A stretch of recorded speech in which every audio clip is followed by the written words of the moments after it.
The alarm clock screamed at 500 a.m., slicing through the silence of a one-room apartment. Jack's eyes fluttered open, heavy from another night of too little sleep. He lay still for a moment, staring at the cracked ceiling, listening to the faint hum of traffic outside. His body begged him to rest longer, but rest was a luxury he couldn't afford. Bills were stacked on the kitchen counter like a fortress he couldn't climb, and the rent was already 2 weeks late. Jack swung his legs over the edge of the bed, careful not to wake his daughter, Emma, who slept peacefully just a few feet away. The old mattress creaked under his weight. He looked at her small frame curled under a faded pink blanket, her chest rising and falling with the gentle rhythm of dreams. For a moment, Jack allowed himself to simply watch her, the corners of his lips lifting into the faintest smile. She was his reason, his anchor in a storm-tossed life. At 35, Jack had the face of someone who had lived twice his years, lines carved deep by exhaustion and worry. His hands, calloused from years of manual labor, bore the story of a man who had carried more weight than most.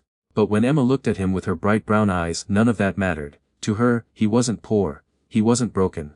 He was her hero. Jack dressed quietly in his worn work uniform, steel-toed boots with the soles nearly worn through, a shirt with his name patch hanging by a loose thread. Today, like every day, he would head to the construction site for his first shift, then clock out only to race across town to wash dishes in a diner until midnight. It wasn't much, but it kept food on the table and Emma in school. He tiptoed into the tiny kitchen and poured what was left of the coffee grounds into the pot. The bitter aroma filled the air, a small comfort against the weight pressing down on his chest. He sat at the wobbly table, sipping slowly, staring at the stack of envelopes with words like final notice printed in bold red. A sigh escaped him. He rubbed his temples, whispering under his breath, "Just a little longer. Just hold on a little longer." A soft voice pulled him from his thoughts. "Daddy." Jack turned to see Emma standing in the doorway, her hair tousled from sleep, her teddy bear dangling from her arm. She blinked at him with sleepy eyes. "You're up early, sunshine," Jack said gently, forcing cheer into his voice. She patted across the room, climbing onto his lap. "I had a dream," she said, nestling against his chest. "You bought me a bicycle. It was pink, with a basket in front." Jack's throat tightened. He kissed the top of her head, hiding the tears threatening to escape. "That sounds like a beautiful dream," he murmured. "And who knows, maybe one day it won't just be a dream." Emma smiled, her face lighting up the dim room. "You always say that, Daddy. And when you say it, I believe it." Her words hit him harder than any weight he had ever lifted. He held her a little tighter, wishing he could freeze the moment, shield her from the harshness of the world outside. She deserved so much more than what he could give. But for now, his love would have to be enough. When the clock struck 6, Jack gently set Emma down. "Time to get ready for school," he said. She nodded, skipping off to change, humming a tune only children could invent. Jack grabbed his lunch pail, inside a simple sandwich wrapped in foil and an apple. He always gave the better portion to Emma's lunchbox, often settling for scraps himself. Hunger had become a quiet companion, but seeing Emma's full belly was worth every growl of his own stomach. By the time they stepped out into the crisp morning air, the sun was peeking over the horizon, painting the sky with shades of gold. Jack took Emma's hand in his, their fingers intertwined. As they walked the 2 blocks to her school, the sidewalks were cracked, the paint peeling off the houses they passed, but Emma chatted away as if the world was filled with nothing but wonder. When they reached the school gates, Emma hugged him tightly. "Work hard today, Daddy. But don't forget to smile." Jack chuckled, though his chest ached with the weight of her words. "I'll remember," he promised. As she disappeared into the crowd of children, Jack lingered for a moment, watching her go. His heart swelled with pride, and fear. Pride in the little girl who gave his life meaning. Fear that one day, his strength might not be enough to keep their fragile world intact. He turned and began the long walk to the bus stop. The day stretched before him like an endless road. Hard hats, sweat, the clang of steel, the ache of muscles. And after that, greasy dishes piled high in the diner sink until midnight. Yet, with every step, one thought carried him forward: do it for Emma. Always for Emma. Jack knew he was just one man, invisible to most of the world. But in his daughter's eyes, he was everything. And as long as she believed in him, he would keep fighting. Even when the nights were long, the mornings early, and the burdens heavy. He didn't know it yet, but this ordinary day, like so many others, was about to lead him into something extraordinary. Something that would change not just his life, but Emma's, forever. Because sometimes, the world has a way of finding its quiet heroes in the most unlikely places. The shift had dragged on endlessly. Jack's boots were caked with mud, his back screamed from lifting beams, and his palms were rubbed raw beneath his work gloves. When the whistle finally blew, he exhaled a long breath of relief, clocked out, and began the weary trek toward the diner for his second job. But halfway down the familiar street, he paused. His mind was buzzing with fatigue, and the thought of clattering dishes and the thick smell of fryer grease pressed on him like a weight. He knew the shortcut. A narrow path that wound through the woods, just beyond the construction site. It wouldn't save him much time, but it would spare him the noise of the city for a few quiet minutes. Sometimes silence was the only gift he got in a day. He turned off the sidewalk and stepped onto the dirt trail. The forest embraced him in cool shadows, the air damp with the smell of earth and pine. Birds sang somewhere high above, and the crunch of leaves beneath his boots echoed like steady drumbeats. For a moment, the heaviness in his chest eased. He let his thoughts drift to Emma, wondering if she had finished her homework, if she was curled up on the couch waiting for him to come home. Then he heard it. At first it was faint, almost like the wind whispering through the branches. Jack stopped, tilting his head, holding his breath. There it was again, a muffled sound, broken, almost human. His heart skipped. "Hello," he called out cautiously, his voice bouncing off the trees. Silence followed. He shook his head and muttered to himself, "You're tired, Jack, hearing things." He took a few more steps down the path, then it came again, this time sharper, clearer, a cry. Desperate, weak. Jack froze, every nerve in his body jolted awake. He glanced around, scanning the trees, the undergrowth, the shadows pooling in the dimming light. "Hello," he called louder, urgency creeping into his tone. "Is someone there?" A pause, then, unmistakably, a voice, hoarse and trembling. "Help me."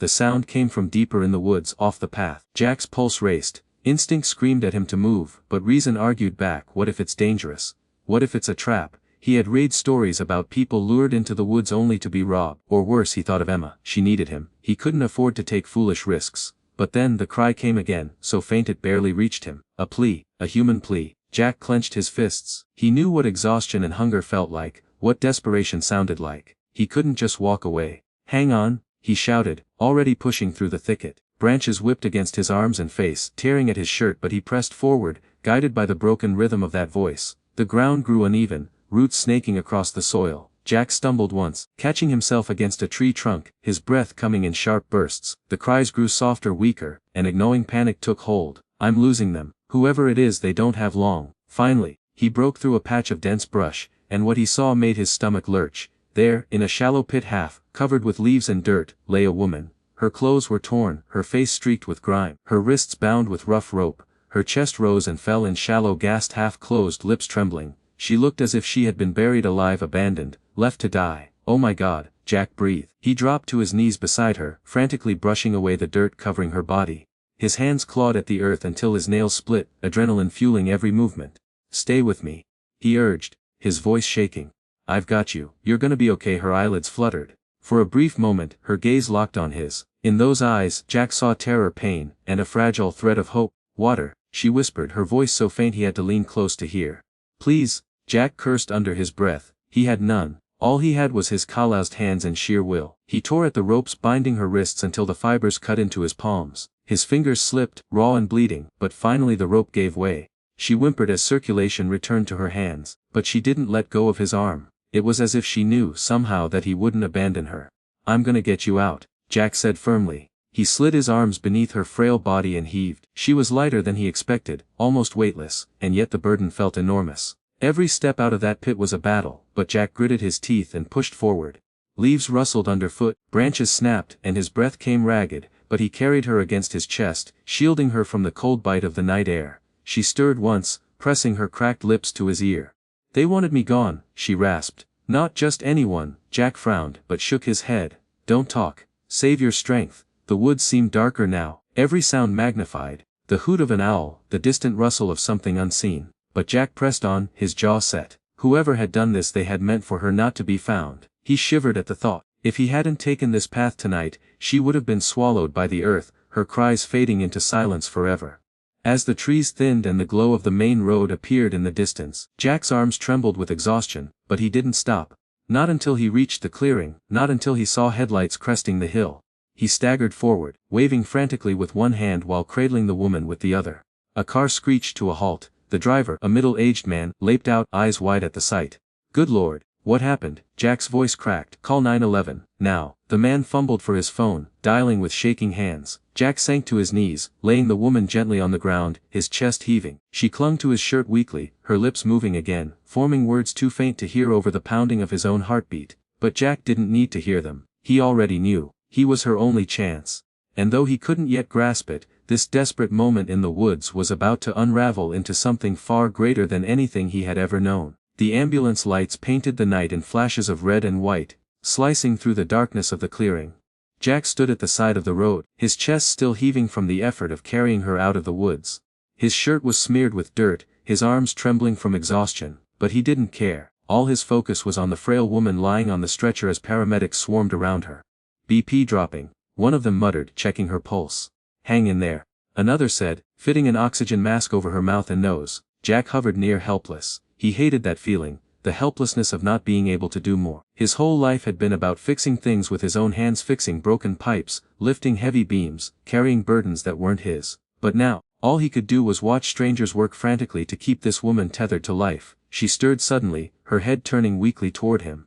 Through the oxygen mask, her eyes searched, locking onto his face. Jack stepped closer, crouching beside the stretcher. "I'm here," he said softly, his voice rough with fatigue. "You're safe now, I've got you." Her lips moved beneath the mask. The paramedics were too focused to notice, but Jack leaned in, straining to hear.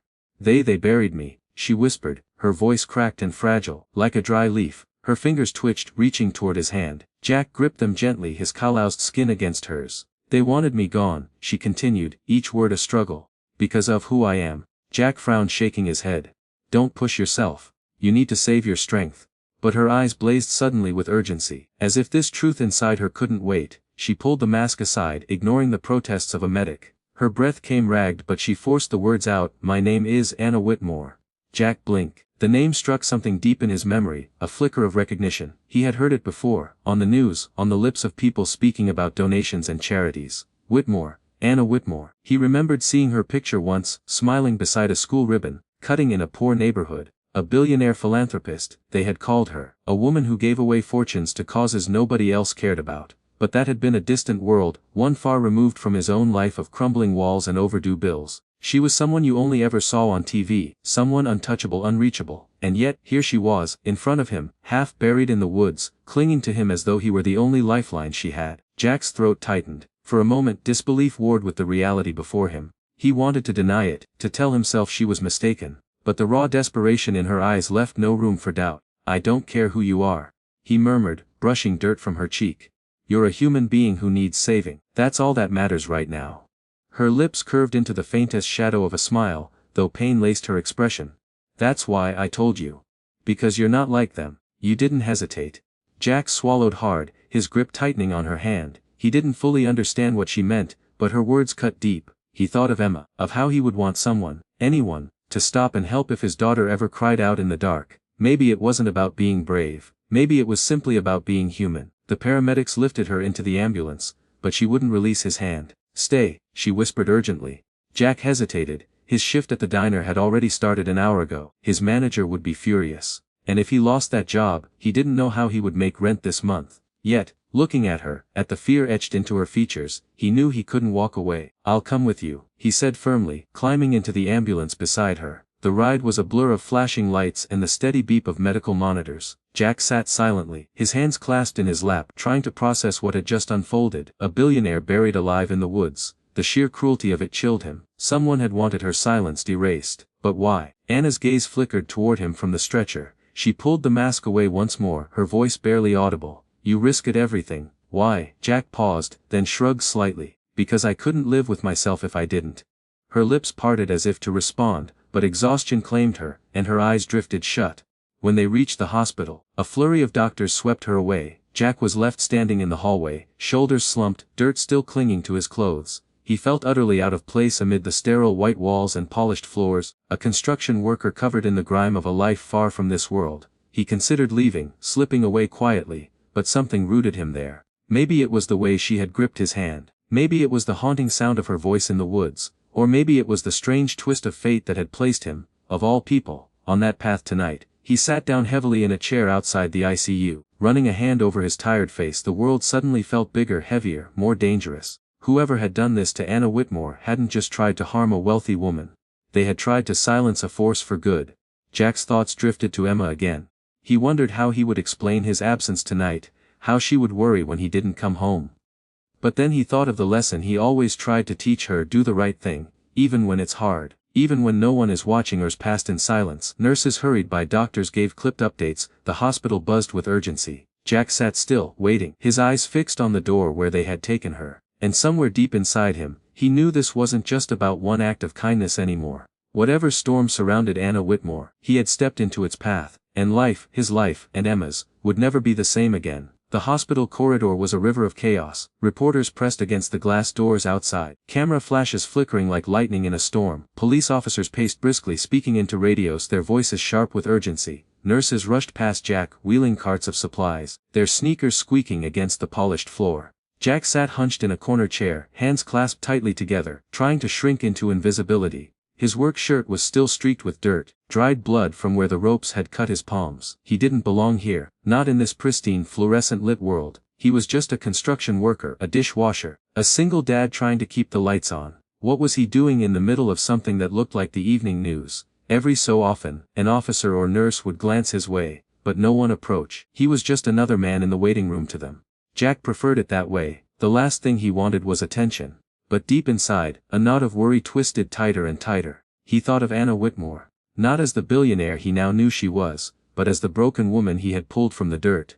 The memory of her frail hand clutching his wouldn't leave him. He kept replaying the sound of her voice a stay. He rubbed his face with his rough hands. Emma would be waiting at home. The sitter could only stay so long. Guilt gnawed at him, but something heavier pinned him to the chair. He couldn't leave. Not yet. Hours crawled by. Jack fought sleep, his head nodding before jerking awake. Then finally, the ICU doors opened, and a doctor stepped out. The crowd of officers swarmed him immediately, peppering him with questions. Jack stayed seated silent, but he leaned forward, straining to hear. "She's stable," the doctor said firmly. Relief rippled through the crowd. "She's conscious. She wants to speak with the man who brought her in."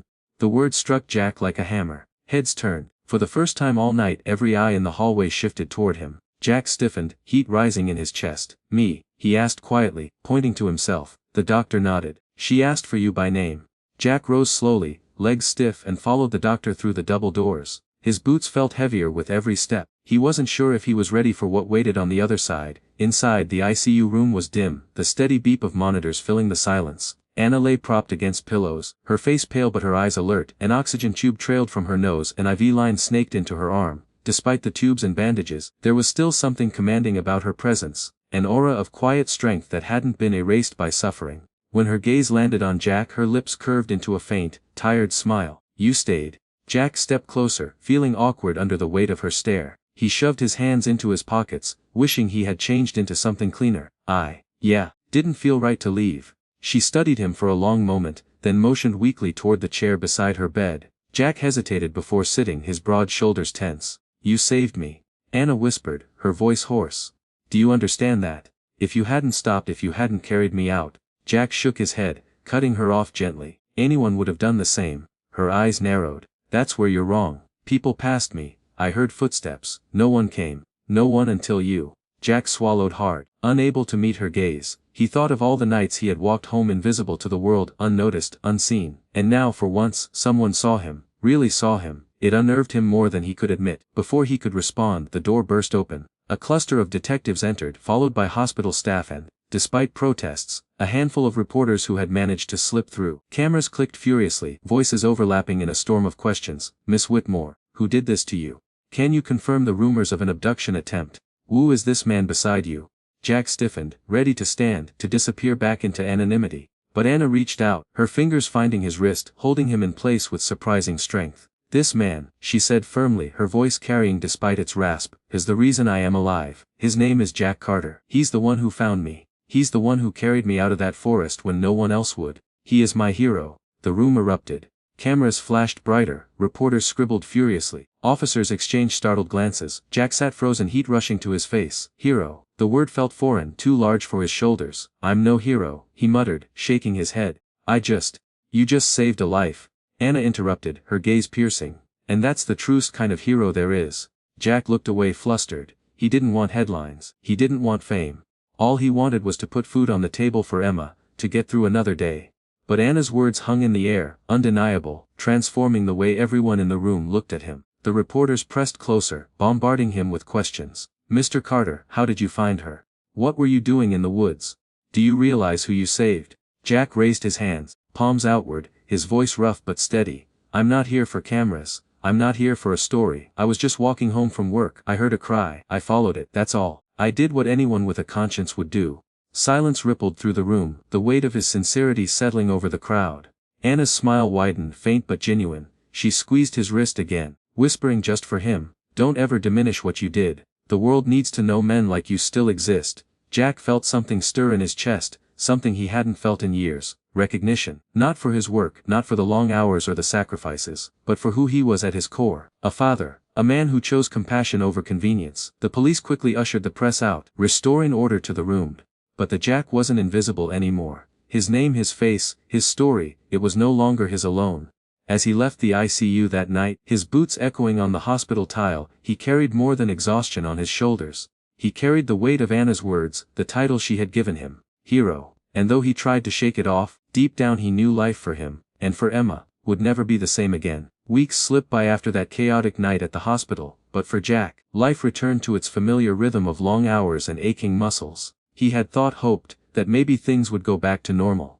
The spotlight had frightened him. Reporters had camped outside his building for days, and curious neighbors whispered about the single dad who saved a billionaire. Jack hated the attention. He just wanted peace, to be invisible again. But invisibility never came. Everywhere he went, people looked at him differently. At the diner where he scrubbed dishes, coworkers clapped him on the back, joking, "Hey, hero, need an autograph." On the construction site, foremen nodded with respect instead of barking orders. Even strangers on the street would stop, shake his hand, and thank him for what he'd done. Jack accepted it all awkwardly, mumbling polite responses, his eyes always downcast. The word hero still felt too big, too heavy. He hadn't risked his life for glory. He had just followed a cry in the dark. But the one person who looked at him exactly the same as before was Emma. To her, he wasn't Jack Carter, the man on the news. He was still just Dad, the man who tucked her in at night, who braided her hair badly but tried anyway, who told her stories at bedtime to chase away the shadows. One chilly Saturday morning, Jack was folding laundry when there was a knock at the door. He frowned. Hardly anyone visited them. He opened the door cautiously,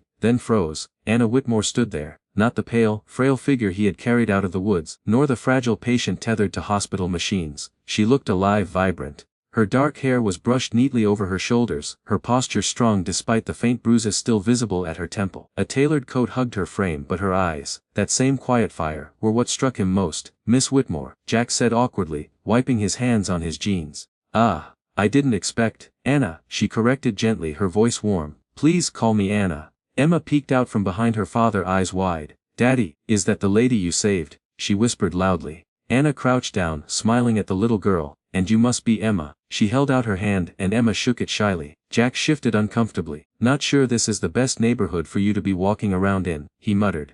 Anna laughed softly. "I've walked in worse places, believe me." "May I come in?" Jack hesitated, then stepped aside. Their apartment was small, modest. A couch patched with duct tape, a single bookshelf crammed with second-hand novels, the faint smell of detergent lingering in the air. Anna took it in without judgment, only quiet observation. They sat at the table, Emma coloring quietly in the corner while Jack tried to keep his composure. Finally Anna spoke. "I owe you more than words," she began. "You didn't just pull me out of the earth.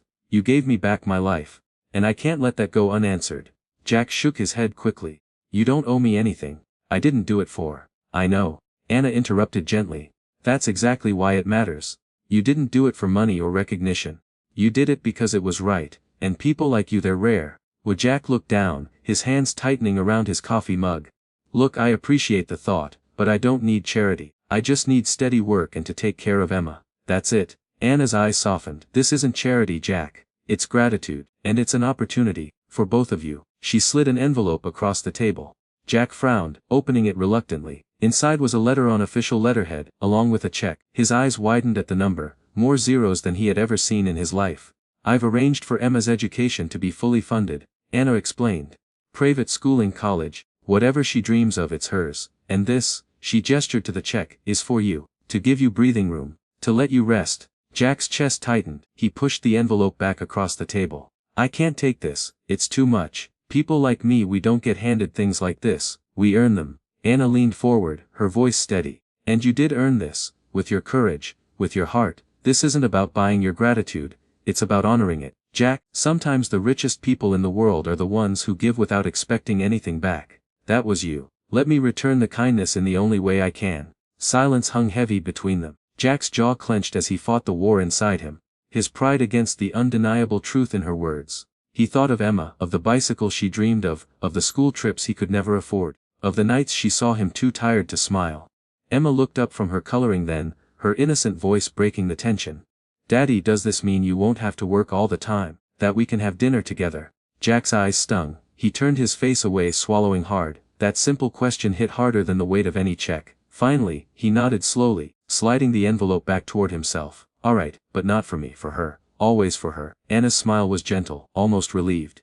That's exactly what I hoped you'd say. Over the following weeks, things began to change. Jack still worked, but not until his bones screamed. He came home earlier, cooked dinner with Emma, helped her with homework. There was laughter in their home again, a lightness that had been missing for years. Emma got her bicycle, pink, with a basket in front, just like she had dreamed. Jack ran beside her the first time she pedaled down the block, his heart soaring at the sound of her delighted laughter. And Anna kept in touch. She visited often, not as a billionaire, not as a public figure, but as a friend. She became part of their small world, her presence a reminder that kindness had a way of circling back, often in ways you least expect. One evening, as the sun dipped low and painted the sky in gold, Jack stood on the porch of their new apartment, spacious, safe, and secure, thanks to Anna's help. Emma played with her bike in the courtyard, her laughter ringing out like music. Anna stood beside him, watching with quiet contentment. Jack exhaled slowly. I never wanted much, just to give her a life better than mine. Didn't think it was possible. Anna glanced at him, her eyes warm. You gave me back my life, Jack. The least I could do was give you the chance to live yours. He turned to her, humbled, words failing. Anna smiled softly, whispering the truth that had bound them since that night in the woods. Sometimes saving someone else saves you too. And in that moment, Jack realized she was right. He had saved her from the earth, but she had saved him from despair. Together, they had both found something worth living for again. Hope.